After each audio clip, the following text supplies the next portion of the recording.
الحمدللہ والصلاة والسلام علی رسول اللہ اما بعد۔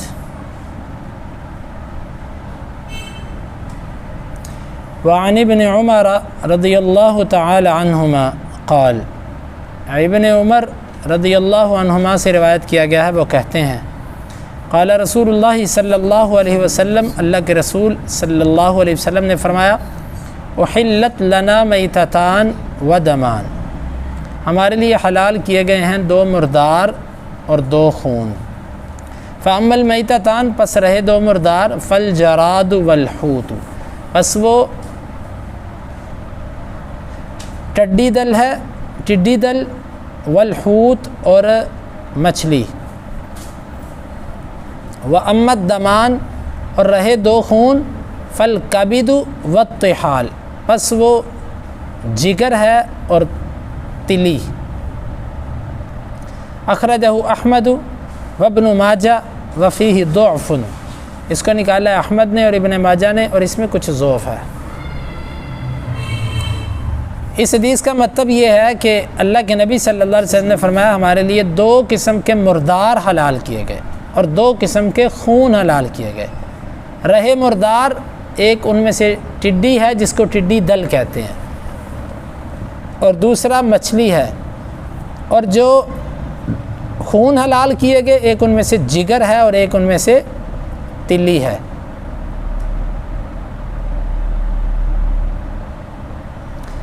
یہ حدیث مرفوعاً اس کے اندر کچھ کلام ہے، ضعیف ہے، لیکن موقوفاً، موقوف وہ ہوتی ہے جو صحابی تک جائے، موقوفاً یہ حدیث صحیح ہے۔ تو لیکن یہ موقوف ہونے کے بعد مرفوع حکمی ہے۔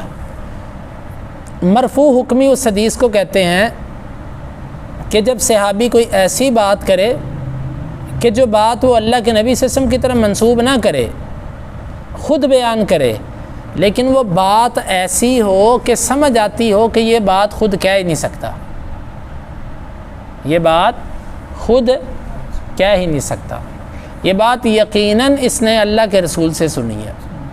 ایسی جو بات ہوتی ہے اس کو کہتے ہیں مرفوع حکمی۔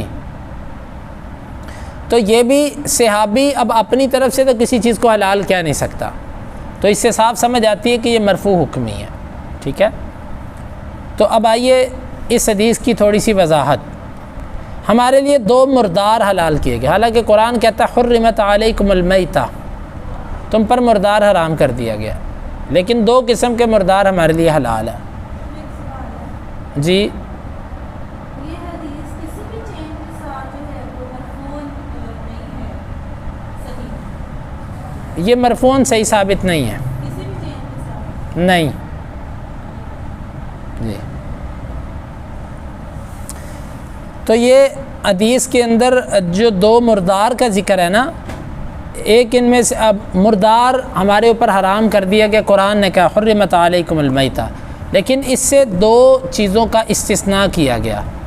وہ دو چیزیں ان میں سے ایک ہے جس کو ٹڈی بولتے ہیں، لیکن ٹڈی دل کہتے ہیں غالباً اس کو۔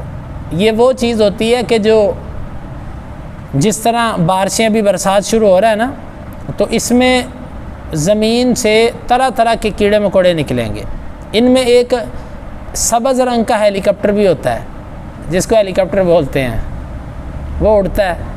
اس جیسا یہ پیلے رنگ کا ایک تھوڑا سا اس سے بڑی جسامت کا ہوتا ہے، تو یہ فصلوں میں بھی آ جاتا ہے۔ یہ پیچھے پاکستان میں بھی کافی مقدار میں آ گئی تھی اور کافی نقصان اس نے کیا تھا، شاید آپ کو یاد ہوگا۔ یہ فصلوں کو تباہ کر جاتا ہے۔ اصل اس کا علاقہ اور اس کا وجود جو ہے وہ سمندری علاقوں کی طرف ہوتا ہے۔ تو یہ اگر مردار پایا جائے یا اس کو مار دیا جائے تو یہ حلال ہوتا ہے، اس کو کھایا جا سکتا ہے۔ اس کے کھانے کے طریقے آپ نیٹ سے دیکھ سکتے ہیں کہ کس طریقے سے عرب لوگ یا جو لوگ اس کو کھاتے ہیں انہوں نے نیٹ پر اس کو کئی طریقوں سے، کئی ابال کر، کئی اس کو روسٹ کر کے، کئی کسی طرح۔ تو مثلاً جب یہ آتے ہیں تو بڑے بڑے جتھوں کی شکل میں آتے ہیں، تو لاٹھی لے کے ایسے فضا کے اندر اگر گھمائی جائے، اس کے ساتھ جو لگے گا وہ گر کے مرتا جائے گا، تو اس کو پکڑ کے بعد میں جو ہے نا اس کو استعمال کر سکتے ہیں۔ بلکہ میں نے اس کی کچھ ویڈیوز دیکھی تھی، عربوں کے ہاں تو وہ منڈیاں لگتی ہیں اس کی، وہ بوریوں میں بھر کے لاتے ہیں اور اس کو خریدتے ہیں لوگ، ایسے پھر وہ اس کو عجیب طریقے سے، یعنی کہ ہر قوم کا ایک اپنا طریقہ ہوتا ہے کھانے کا. بعض کھانے ہمارے ایسے ہیں کہ وہ لوگ ہمارے سے تعجب کرتے ہیں کہ یہ کیا کھائے جاتے ہیں، اور بعض ان کے کھانے ایسے ہیں کہ ہم ان سے تعجب کرتے ہیں. تو یہ جو ہے نا آپ نے فرمایا حلال ہے. اس سے یہ ٹڈی مراد نہیں جو گھروں میں پائی جاتی ہے، یہ نہیں. دوسری چیز جس کو آپ نے حلال قرار دیا وہ مچھلی ہے. مچھلی سے جس حالت میں بھی مچھلی ملے وہ حلال ہے. لیکن اس میں بعض لوگوں کا فقہی مسئلہ وہ ہمارے سے اختلاف کرتے ہیں، جس طرح احناف ہے. وہ کہتے ہیں نہیں جی، جو مچھلی انسان کے ہاتھوں کسی بھی طرح مر جائے یا پانی سے باہر نکلنے کی وجہ سے مرے یا پانی کی بڑی بڑی چھلیں جو ہیں وہ اس کو باہر پھینک دیں، مد و جزر ہو جائے، یعنی پانی پیچھے ہٹ جائے یا پانی آگے اٹھا کر کسی چیز کو باہر پھینک دیں، اس صورت کے اندر جو مچھلی مرے یہ حلال ہے. البتہ جو مچھلی ان صورتوں کے علاوہ خود بخود بغیر کسی سبب کے مرتی ہے سمندر میں، جی نہیں، عام طور پر یہ کیفیت سمندروں میں خاص اس کے ساتھ نہیں ہے، لیکن عام طور پر خود بخود مرنے والی مچھلی جو ہوتی ہے نا وہ عام طور پر سمندروں کے اندر اس کا وجود زیادہ ہوتا ہے. واللہ عالم. نہیں، آپ ان کی بات کو سمجھیں ذرا. وہ کہتے ہیں کہ جو مچھلی انسان اس کو پانی سے باہر نکال کر مار لے یہ بھی ٹھیک ہے، جو پانی جس کو اٹھا کر خود باہر پھینک دے اور وہ باہر آ کر مر جائے یہ بھی ٹھیک ہے، یا جو حادثاتی طور پر مر جائے کسی بھی طرح وہ بھی ٹھیک ہے. لیکن جو خود بخود اپنی طبی موت مر جائے وہ مچھلی حلال نہیں ہے، یہ کہتے ہیں حناف. جی کر لیں.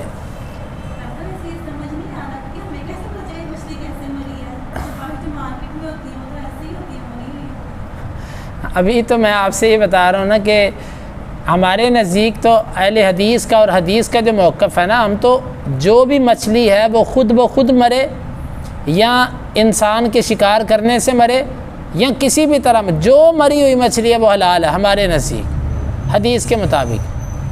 البتہ یہ مشکل احناف کو ہے. جو سوال آپ نے کیا ہے نا، اچھا سوال ہے آپ کا.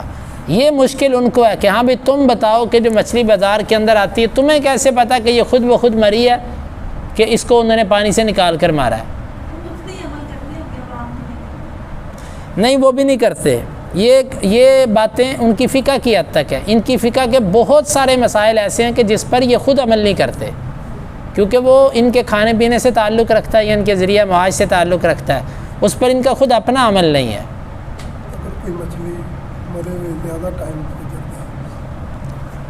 تو جو مچھلی خود بخود مر کے پانی کے اندر تیرنا شروع کر دے اس کو کہتے ہیں طوفی مچھلی. طوفی تو کے ساتھ. تو ابو بکر صدیق رضی اللہ عنہ سے بخاری کے اندر ثابت ہے طوفی مچھلی کا حلال ہونا. احناف اس کو حرام کہتے ہیں، وہ اس کو جائز نہیں کہتے. اب ایک طرف وہ خلیفہ راشد کی سنت ہے اور اللہ کے نبی صلی اللہ علیہ وسلم کا واضح فرمان بھی ہے. یہاں پر نہ اللہ کے نبی کی حدیث کو لیتے ہیں نہ خلیفہ راشد کی سنت کو لیتے ہیں، بلکہ صحیح بخاری کے اندر آتا ہے کہ صحابہ کرام نے وہ جو بہت بڑی مچھلی کھائی تھی، اس کا میں نے ذکر کیا تھا نا آپ کے سامنے، عنبر. وہ کیا تھی؟ وہ مری ہوئی مچھلی تھی. تو وہ تیر رہی تھی پانی کے اوپر، یعنی کہ وہ جو آئی تھی سمندر کے کونے تک آ گئی، اللہ تعالیٰ اس کو لے آیا، تو وہ مری ہوئی مچھلی تھی. تو لہٰذا امام بخاری رحمہ اللہ نے بھی یہی موقف ثابت کیا، صحابہ کا بھی یہی موقف تھا. البتہ حناف کا اپنا ایک موقف ہے کہ جی طافی مچھلی ہمارے نزدیک حلال نہیں ہے، اور اسی طرح جو خود بخود مر جائے وہ بھی ہمارے نزدیک حلال نہیں ہے. تو یہ ان کا موقف ہے. بہرحال اس پر ان کے پاس کوئی دلیل نہیں ہے، کمزور بات ہے. آپ نے فرمایا کہ یہ دونوں مردار ہمارے لیے حلال کر دیے گئے. اب مچھلی کے اندر یہ بات ہم پیچھے کر آئے تھے والحل میتتہ کے اندر کہ مچھلی کے علاوہ باقی جانور بھی اس میں شامل ہیں. البتہ وہ مچھلی جس کو مرے ہوئے بہت عرصہ گزر گیا اور تعفن پیدا ہو گیا اور اس کا گوشت سے بدبو آ رہی ہے، سخت خراب ہو چکا ہے اس کا گوشت، تو ٹھیک ہے اس کو آپ نہ کھائیں. لیکن اگر کسی میں ایسا نہیں ہے تو آپ اسے کھا سکتے ہیں۔ وَأَمَّا الدَّمَانِ، اور رہے دو خون بھی حلال کیے گئے ہیں۔ دو خون کون سے ہیں؟ ایک ان میں سے جو ہے وہ جگر ہے، کلیجی وغیرہ، اور دوسرا ان میں سے تلی ہے۔ یہ جمع ہوئے خون ہوتے ہیں دونوں، لیکن اللہ تعالیٰ نے ان دونوں کو حلال کیا۔ اب آئیے اس حدیث سے کچھ اور باتیں بھی ثابت ہوتی ہیں۔ پہلی بات یہ ہے کہ اس سے ان لوگوں کا اصول باطل ہوا جن میں احناف بھی شامل ہیں۔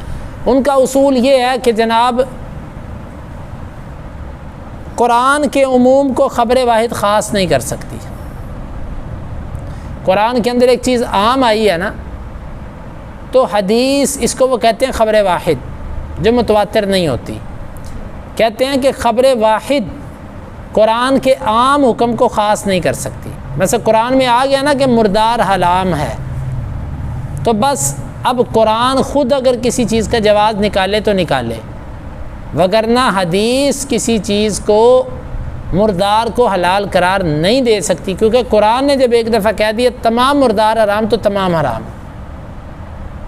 یہ ان کا باطل اصول ہے اور بڑا غلط اصول ہے، اور یہ بیچارے خود اس اصول میں ایسا پھنستے ہیں کہ جہاں پر یہ پھنستے ہیں نا تو وہاں پر یہ نام بدل دیتے ہیں۔ جس طرح پولیس والوں نے رشوت کا نام چائے پانی رکھا ہوتا ہے نا، اور ہر محکمے نے اپنے 2 نمبر کام کو کوئی نہ کوئی نام دیا ہوتا ہے، اسی طرح ان بیچاروں نے جہاں خود پھنسنا ہے نا، انہوں نے کچھ متبادل نام رکھے ہوئے، نہیں جی اس کا نام یہ نہیں ہے، یہاں پر اس کا نام یہ رکھ دو۔ اب ان سے سوال یہ، قرآن کے اندر جو آ گیا کہ مردار جو ہے نا وہ حرام ہے، تو تم اب بتاؤ قرآن کے مقابلے میں حدیث کی یہاں پر بات تم کیسے مانتے؟ اس کا جواب ان کے پاس کچھ نہیں ہے سوائے خیانت کے۔ دوسری بات، حدیث کی حجیت یہاں سے معلوم ہوتی ہے۔ منکرین حدیث ان سے سوال ہے کہ بھئی تم پورے قرآن میں سے دکھاؤ مچھلی کا حلال ہونا، اور پورے قرآن میں سے دکھاؤ تم جگر اور تلی کا حلال ہونا، تم پورے قرآن سے دکھاؤ، تم نہیں دکھا سکتے۔ تو یہ کہاں سے حلال ہوئیں؟ حدیث سے، اور حدیث کو تم مانتے نہیں۔ یعنی منکرین، میری ایک دفعہ گفتگو ہوئی تھی ان سے، کوئی ساتھی مجھے ان کے پاس لے گیا، اس سے میں نے یہی سوال کیا، کہتا ہے میں قرآن کے سوا کچھ نہیں مانتا۔ میں نے کہا مچھلی کھاتے ہو؟ کہتا ہاں۔ میں نے کہا دلیل؟ بس کوئی دلیل اس کے پاس نہیں تھی۔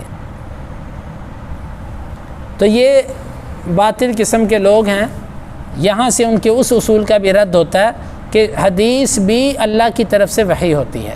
جب حدیث کو ہم نے وحی مان لیا تو پھر اس سے استثناء بھی ہمیں ماننی پڑے گی کہ حدیث کی وجہ سے جو استثناء آئے اس کو بھی تسلیم کیا جائے۔ تو یہ بات، یہ اصول بھی یہاں سے اس حدیث مبارکہ سے ثابت ہوا۔ اس موقف میں یہ دونوں برابر نہیں ہیں، منکرین حدیث اور احناف دونوں کا وہ بھی کہتے ہیں حدیث جڑا حرام نہیں کر سکتی، وہ بھی کہتے ہیں کہ جڑا اصل میں منکرین حدیث جو ہے نا یہ تو بالکل حدیث کا انکار کر دیتے ہیں، اور جو مقلدین حضرات ہوتے ہیں یہ بیچارے انکار کرتے ہیں، لیکن ان کا انکار جزوی ہوتا ہے۔ یہ ڈائریکٹ نہیں کہتے ہم حدیث کو نہیں مانتے، بلکہ واسطے سے لے کر آتے ہیں، گھما کر لے کر آتے ہیں۔